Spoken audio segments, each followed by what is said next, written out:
It's no surprise that this place is known as the eighth wonder of the world.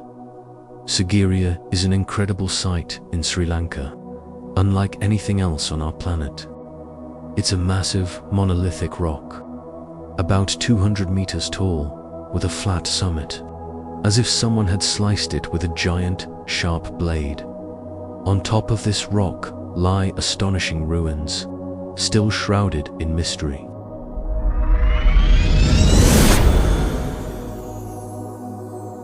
You can see a huge number of unusual bricks here. They don't just puzzle tourists.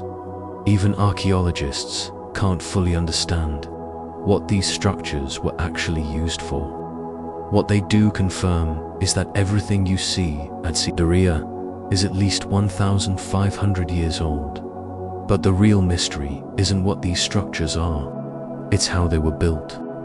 How could ancient builders have possibly transported all those bricks to the top of this massive rock?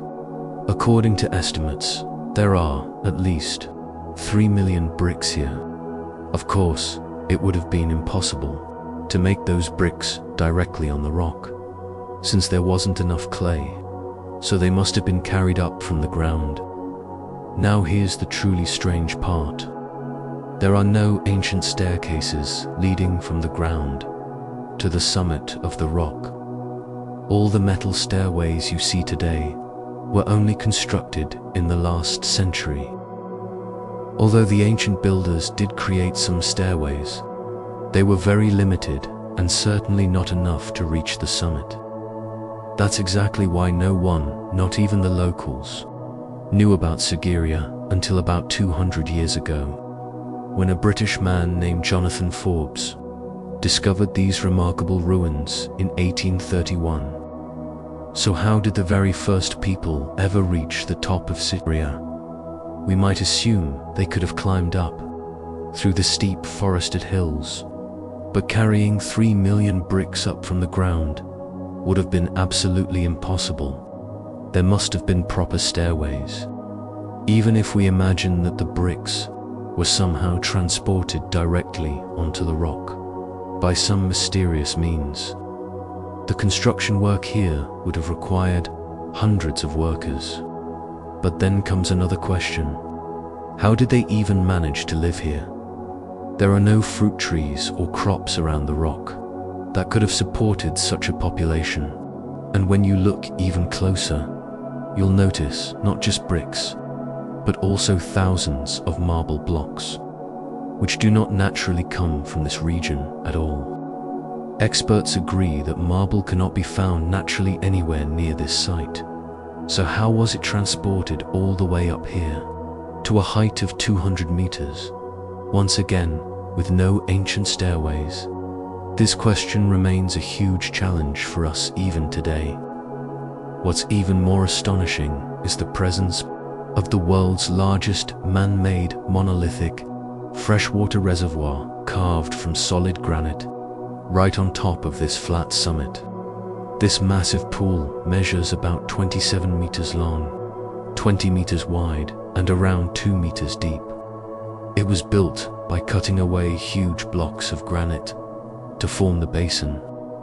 In total, at least 3,500 tons of rock were removed just to create this reservoir. Take a moment to sit back and think about this.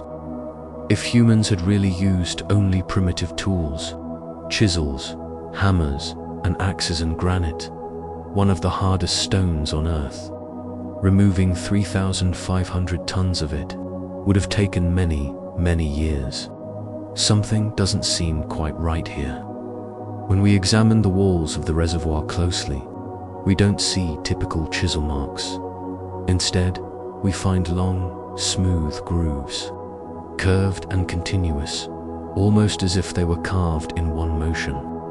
It looks less like stone being chipped away, and more like granite being scooped out. The way you'd scoop ice cream from a container. It's as if the ancient builders had access to some unknown method or tool, capable of scooping solid rock. Even more puzzling, this reservoir never completely dries up during scorching summers. and it never overflows in the heavy rains. It regulates itself perfectly, with no human intervention. No one adds water to it, and no one drains it. That is truly mysterious, because Sri Lanka has extremely hot summers and heavy rainfall during the monsoon season. The reservoir collects water naturally through seepage and slowly releases it through an underground drainage system. This is why the locals have long referred to this giant basin as the Manoria Pool, believing it was built by Ravana, the greatest ruler in Sri Lankan history, who is said to have lived thousands of years ago. According to ancient texts, however, Ravana was not an ordinary human being, but belonged to an extraterrestrial race, known as the Asura. The real mystery behind building all these structures on top of Sigiriya is still how they were transported and constructed.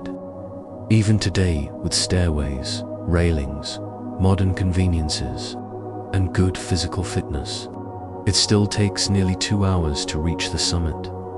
So how did the ancient builders manage to bring such an enormous amount of material up this massive rock without any proper explanation? Could it be that they possessed some kind of technology or ability beyond what we can imagine? When you look closely at the rock face here, you can clearly see large rectangular grooves and deep-cut marks. Archaeologists confirm these were made in ancient times. But if you look around the area, there are no staircases, no ramps, not even trees that could have supported scaffolding. So how could anyone have stood up there to make these precise cuts? Could it be that these marks were created by the Asura, beings said to have possessed advanced technology in that distant age? In addition, we can also find cut marks here that look like stair steps leading upward, but at a 90-degree angle, making them impossible for humans to use. In fact, these are not stairs at all. Archaeologists refer to them as grooves, and interestingly, similar grooves can be found at several other ancient sites around the world. But the real question is, how were they made on this sheer vertical rock face over 1,500 years ago? When we analyze the surface of the rock, things become even more puzzling. We can see countless tool marks across the stone, striped patterns, cut cubes, and deep grooves carved into the rock.